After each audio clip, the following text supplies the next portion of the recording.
Welcome back to Crisis Communication and Reputation Management. If you're just joining us, we've already covered traditional media strategies, but today we step into a different arena: digital and social media management during a crisis. This is a crucial episode because the digital space isn't just a communication channel. It's where most crises start, spread, and escalate today. Exactly. One misstep on Twitter or a leaked video on TikTok can trigger a full-blown public relations meltdown before the formal press even hears about it. And the speed at which content goes viral means brands can't afford to wait 24 hours to issue a statement. The clock starts ticking the moment the public hits share. So let's explore the principles of managing digital channels in real time, especially during high-stress moments. Let's start with preparedness. Every company should have a social media crisis response plan. Yogesh, what does that include? Great question. It should outline who monitors platforms, who has publishing access, pre-approved holding statements, escalation protocols, and a workflow for 24/7 response. And, importantly, it should include tone of voice guidelines. You don't want an intern tweeting emojis during a corporate crisis. Right. Consistency of voice builds trust, and that voice must be human, transparent, and timely. Here's a critical point. During a crisis, pause all scheduled posts. You don't want a promotional campaign auto-tweeting while your brand is under fire. Yes, turn off automation and go manual. You need full control over every piece of content in the heat of the moment. Let's talk about monitoring tools. Yogesh, what are the essentials? Use platforms like Brandwatch, Meltwater, or Sprout Social to track keyword mentions, sentiment analysis, trending hashtags, influencer engagement, and geographic reach of the issue. And don't forget screenshots. Digital records matter. In some cases, they become legal evidence. Now, let's dive into the respond or not to respond debate. What's your take?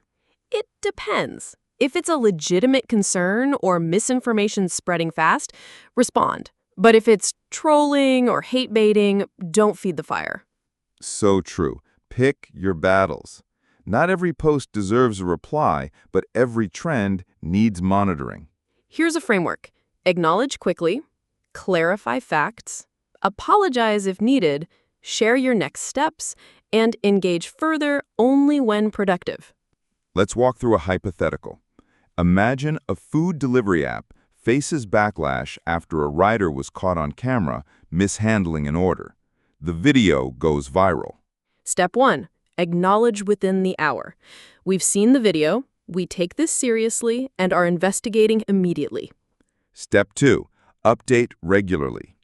We've identified the rider and are taking appropriate action. This behavior doesn't reflect our values. Step 3. Announce policy improvements. We're rolling out new training for all delivery partners to prevent this in the future. Fast, honest, solutions-focused. That's the formula. And let's not forget comment moderation. Crisis posts can attract a flood of responses. How should teams handle that? Set up filters to flag profanity, spam, or hate speech. Moderate comments, but don't delete legitimate criticism. That backfires. Exactly. Deletion looks like censorship. Instead, respond thoughtfully or move the conversation to private channels. What about influencer amplification? Can influencers help in a crisis? Absolutely.